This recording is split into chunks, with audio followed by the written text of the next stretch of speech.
আমাকে একটা প্রতিষ্ঠান দেখান যেখানে নুরানি থেকে নিয়ে মানে নুরানি থেকে দাওরা বা ক্লাস নার্সারি থেকে মাস্টার্স এরকম সিলসিলায় ইসলামিক শিক্ষা এবং জেনারেল শিক্ষাকে একত্রিত করে একটা সিলেবাস মেনটেন করে পড়ানো হচ্ছে। আমাকে কয়েকটা প্রতিষ্ঠানের নাম বলেন, আমি ওখানে আমার মেয়েকে ভর্তি করাবো। আমাকে দেন, রেডিমেড দেন, আমার ছেলেকে ভর্তি করাবো। আমরা ফিকির করতেছি না, এটা হওয়া উচিত ছিল বিগত 30 বছর আগেই। আমি আপনাদেরকে বলি যে প্রকাশনা সংস্থার ভাইরা আছেন অনেকে এখানে। ধরেন আমাদের রংপুরের কোনো ভাই আপনাদেরকে পুরো 1 বিঘা জমি দিল, বা ধরেন 5 বিঘা জমি দিয়ে দিল, ঠিক আছে? আর আমরা সবাই মিলে দেশবাসীর কাছ থেকে টাকা কালেক্ট করে একটা কনস্ট্রাকশন দাঁড় করায় প্রতিষ্ঠান দাঁড় করালাম, একেবারে অনার্স মানে নুরানি থেকে নিয়ে মানে প্লে গ্রুপ থেকে নিয়ে মাস্টার্স এরকম ফ্যাকাল্টি আর কি করলাম। এখন ভাই আপনারা যারা বই প্রকাশ করতেছেন, আমাকে কি আপনারা বই দিতে পারবেন? প্রত্যেকটা ক্লাসে আমি কোন কোন বই পড়াবো পারবেন? আমাকে কি সিলেবাস দিতে পারবেন? কথা বলেন। প্লে গ্রুপে কোন কোন বই পড়াবো আমাকে দেন, নার্সারিতে দেন, STD 1-এ দেন, 2-তে দেন, 3-তে দেন, 5-এ দেন, এভাবে আপনি আমাকে ক্লাস 10 পর্যন্ত দেন। তারপরে কি আপনি আমাকে অনার্স মাস্টার্স এই ফ্যাকাল্টিগুলো আলাদা আলাদা এগুলো কি ইউনিভার্সিটি আদলে আপনি কি আমাকে সাজা দিতে পারবেন? আমরা জায়গা দিব, টাকা দিব, প্রতিষ্ঠান করে দিব। প্রকাশনা সংস্থা থেকে কি আমরা এতটুকু পেতে পারি? তাহলে কাজের ক্ষেত্র আসলে কোনগুলা? আজকে আদনান ভাইয়ের একটা বই নিয়ে পড়তেছেন, কালকে অমুক ওস্তাদের একটা বই নিয়ে পড়তেছেন, আজকে এইটা কালকে সেইটা। কনস্ট্রাকটিভ পড়াশোনাটা কোথায়? ধরেন এই যে আমাদের এক ভাই পরিচিত ভাই, ওই ভাই যদি বলে যে আমি ভাই একসময় দিনের পথে ছিলাম না, এখন ইসলামের পথে আসছি, তো আমি এখন আলেম হইতে চাই। কি হইতে চাই? আলেম হইতে চাই, কিন্তু আমার মাদ্রাসায় পড়ার কোনো সুব্যবস্থা নাই। আচ্ছা, এখন কি তাকে আমরা 5 বছর বা 10 বছরের মধ্যে আলেমের সমপর্যায়ে নিয়ে যেতে কি পারবো? সেই সিলেবাস কি আমার কাছে আছে? বলেন। অথচ বিশ্বাস করেন, আরবি ভাষা না জানলে কেউ কোরআন জানতে পারবেই না। আমি এখন এটা শক্ত করে বলি যে কোরআন শেখা যেমন ফরজ, আরবি ভাষাটা শিক্ষা করাও ওয়াজিব। এখন আমাদের এই 80% জেনারেল শিক্ষিত ছেলে পেলে কীভাবে আরবি শিখবে? কিভাবে তারা আকীদা শিখবে? কিভাবে তারা কোরআনের তাজবিদ শিখবে, তাদাব্বুর শিখবে, তাফসির শিখবে, হাদিসের এরাব দেওয়া শিখবে, এবারত পড়া শিখবে? কিভাবে তারা নাহু সরফের জ্ঞান অর্জন করবে? কিভাবে তারা উসুলের জ্ঞান অর্জন করবে?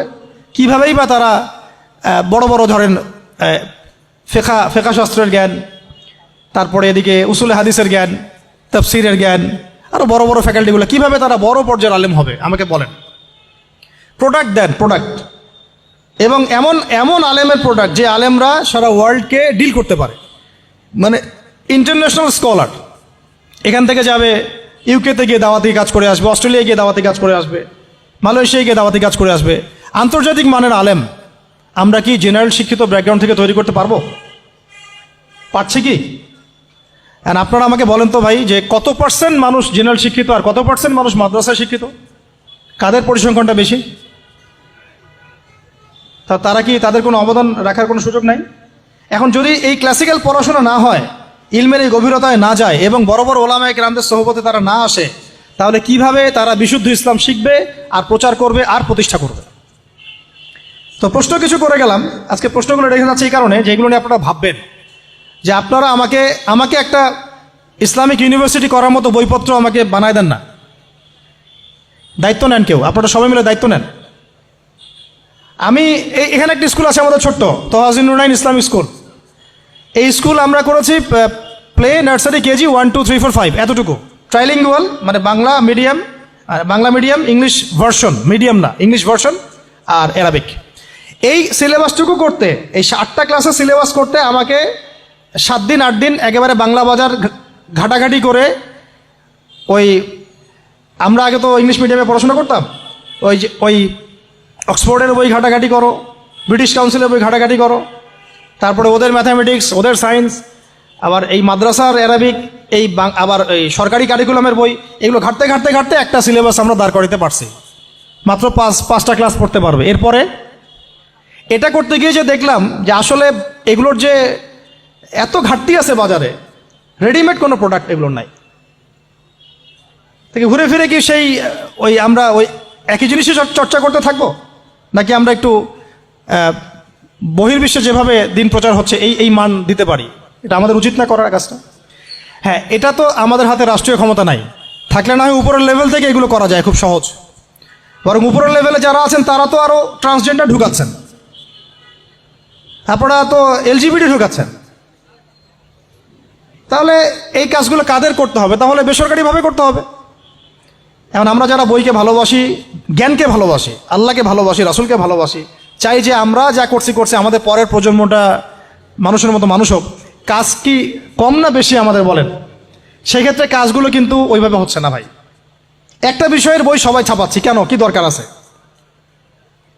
একটা বিষয়ের বই আমি সবাই ছাপাচ্ছি। একটা জিনিস, একটা হিস্ট্রির একটা কিতাব অনেকগুলো প্রকাশনী আপনারা করতেছেন, একই বই ফাইজুল কালাম সবাই করতে আছে। একটা বই তাসাউফ আত্মশুদ্ধি অনেক প্রকাশনী করতেছে, কপি করতেছে। ভাই আমাদের কি কাজ কি দুনিয়ার স্বার্থ উদ্ধার করা, না আমার দিনের কোনো খেদমত? আমার কথায় মাইন্ড করবেন না, আমি মাইন্ড করার মতো কথা বলছি না। আমি বলছি আপনাদেরকে আরও যেন কনস্ট্রাকটিভ হয় কাজগুলা।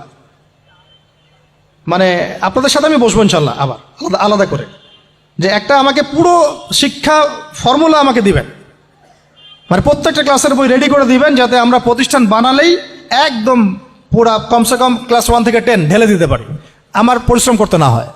ওখানে বাংলা মিডিয়ামের বই থাকবে, ইংলিশ মিডিয়ামেরও থাকবে, এবং অ্যারাবিক তো থাকবেই।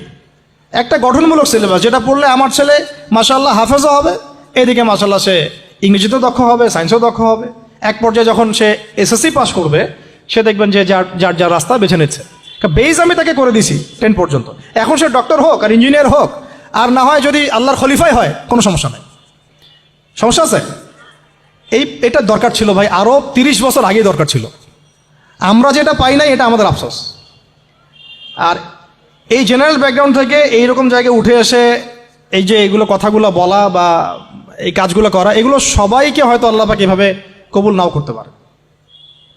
এর পিছনে অনেক গল্প থাকে, অনেক হিস্ট্রি, অনেক ত্যাগ, অনেক আত্মত্যাগ, এগুলো সবাই হতে পারবে না। কিছু মানুষ বের হয়ে আসছে, ডক্টর জাকির নাইক তো সবাই হইতে পারে নাই, পারছে? তো এই জিনিসগুলো আমাদের বুঝতে হবে যে আমভাবে সবাই সব কিছু করতে পারবে না। আমাদের একটা একাডেমিক ফর্মুলা দরকার, যেখানে আমরা পড়বো, আমরা আলেম হয়ে বের হবো ইনশাআল্লাহ। পারা যাবে তো ইনশাআল্লাহ? আচ্ছা, অনেক গভীরে চলে গেছি, আপনাদেরকে মানে অনেক বেশি বিরক্ত করে ফেলতেছি আর কি। তো কথাগুলো বলার খুব মন চাচ্ছিল, তো বলে ফেললাম।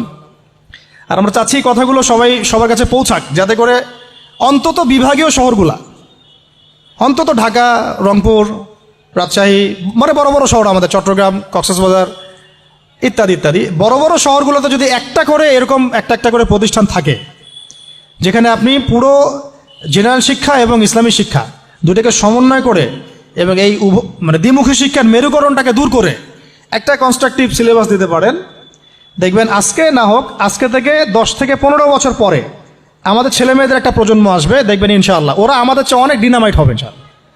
এই যে আজকে অনেকগুলো আয়াত বললাম, অনেকে হয়তো জানেন না বা পড়েন নাই, ওরা বলতেই বুঝে ফেলবে কোন সূরায় আছে। হবে না? সম্ভব। আর যদি না করতে পারি, তাহলে ঘুরে ফিরে ওই একই অবস্থা।